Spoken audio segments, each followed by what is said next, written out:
Hello Internets, this is BoneCarlos coming to you live from Arid Waste to bring you another StarCraft 2 shoutcasts. As always, good luck, have fun, and HIH. Not sure what that means, but it sounds cool.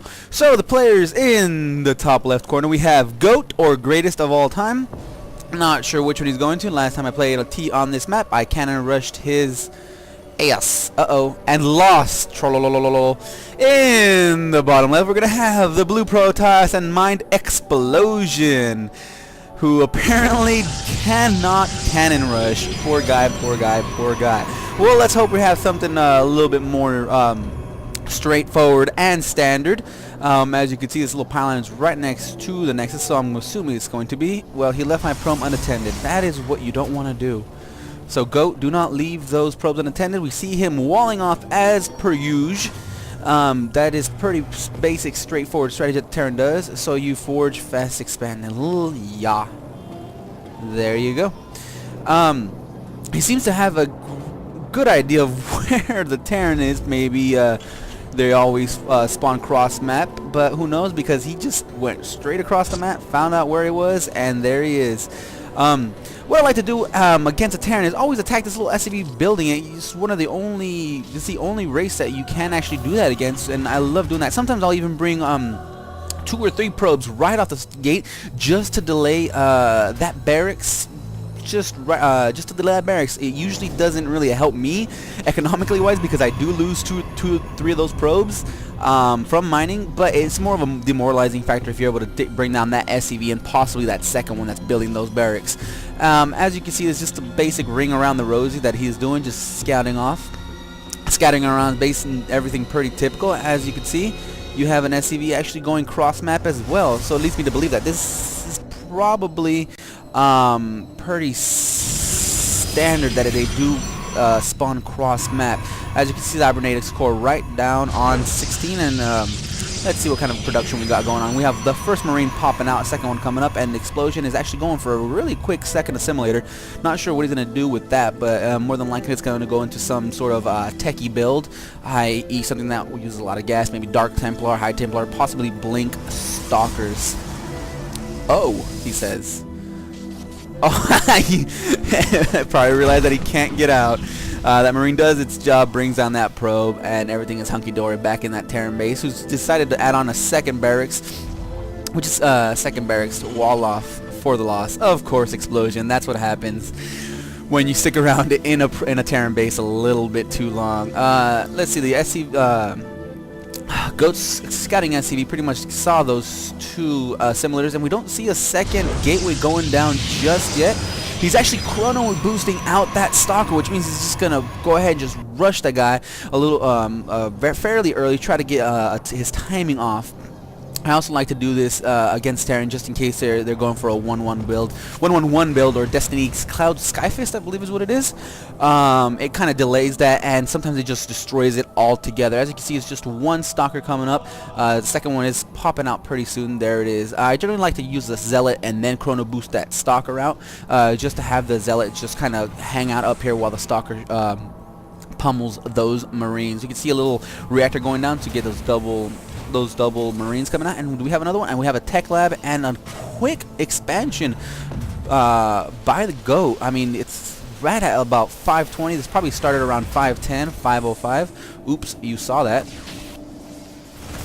I'm assuming he's probably talking about this guy, and he takes down 1 Marine, has to back off. With 2 stalkers up against Marines, that's really a no-win scenario for those Marines unless they come in at max on mass numbers. But here we go, 3 on 2. This is probably going to go bad for the Marines. He has to back those off, and here comes an SCV to get killed. Fantastic SCV, you did your job, drilled away, took out 5 points from that shield, and you can see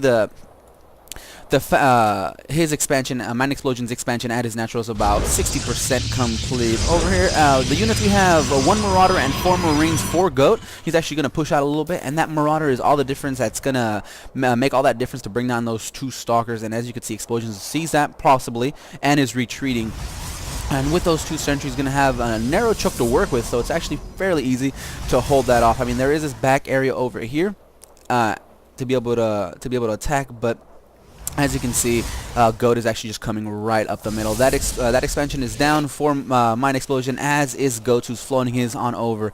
We could see, and he's actually taking that little left side that I was talking about before. Nice little misdirection with all of his units over here, so he's definitely going to be out of position for him.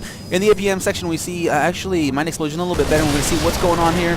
A little, oh, beautiful force field, blocks off that Marauder completely with a nice Guardian Shield. I don't think he actually lost a single unit in that exchange, so let's go ahead and check it out. In the lootless loss section, it's just 1 unit lost with 50 Marines, or for 50 minerals, so that means his initial starting pro, MindXplosion with a little fail, trying to get into his opponent's head. I actually don't mind trash talk like this in the middle of a match, just to demoralize your opponent. I don't do it myself, and I don't, and I usually don't let it bother me as much, but, you never know how your opponent's going to react to something like that. You see 3 barracks up, and I think that's all he has.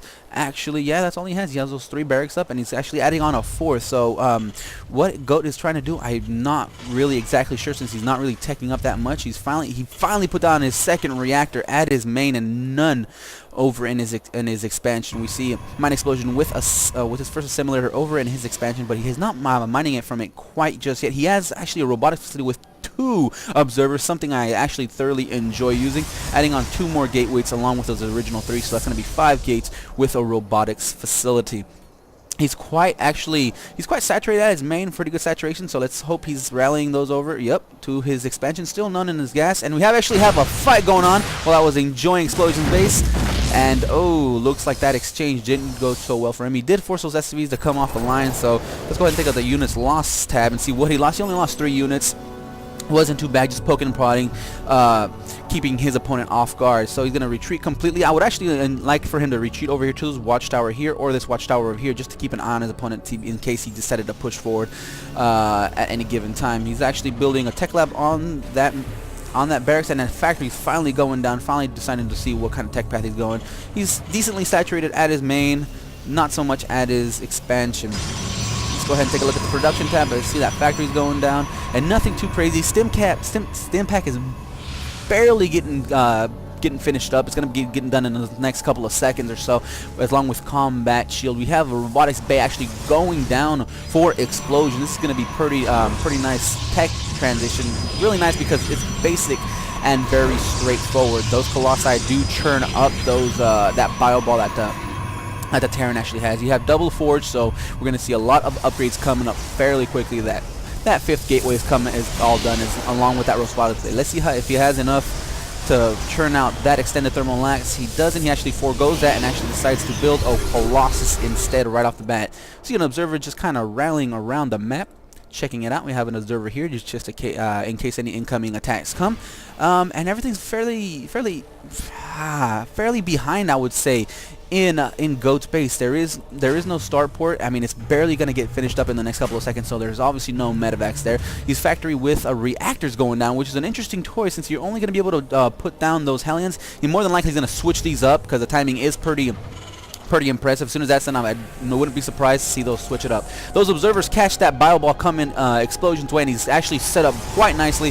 A nice little arch in case there's a ghost there for whatever reason. But here it comes. Those force fields are gonna.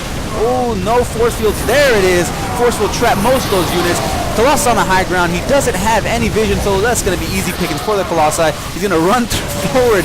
Oh, man, he better be careful. He doesn't want to get that Colossus picked off, but there's enough Stalkers and Sentries to be able to force that retreat, and there's going to be a long march back to base for these Marauders. He stims just to get away, and this one might go down, and it does. Poor little Marauder, too hurt and injured to make it to safety. We see another barracks going down for Go, and a double starport. It's interesting choice, since let's see if he has enough harvesters, and he has one over here on his Vespine, but there's just one not even mining, and then a big attack from Explosion. Those force fields do absolutely nothing, actually hinder him to be able to push that attack. And there he comes. He's actually pushing forward. It's like actually nice little spread over by the Terran player Goat, and he's just dancing back and forth between these attacks, and he's just going to be able to push forward. There's nothing else in Goat's base, and I suspect a GG coming very, very soon. I mean, this Colossus has 3 kills, 4 kills. It's getting wrapped up, and there's the GG from MindXplosion. A little bit of BM, MindXplosion, a little bit of BM. something that is never really good, but that force field is actually pretty good, preventing any kind of reinforcement. But really, this GG is something that I'm not completely okay with. I mean, in the middle of a match to get your opponent off guard, no problem. But towards the end, it's a little bit douchey. Not douche, but douchey. So this game is going to wrap up, I say, in a second. As soon as Goat decides to leave the game, there is nothing much else that he can really do. I mean, he's been behind the entire game, honestly. I mean, Viking him down, but it's not really going to do much, really. I mean, you need 2 or 3 to be able to bring him across fairly safely. He's actually doing quite a bit of damage, and he just walks him up just to take, I guess, to tank that damage, or he might just be taunting him a little bit more. I don't know. He's laughing at him.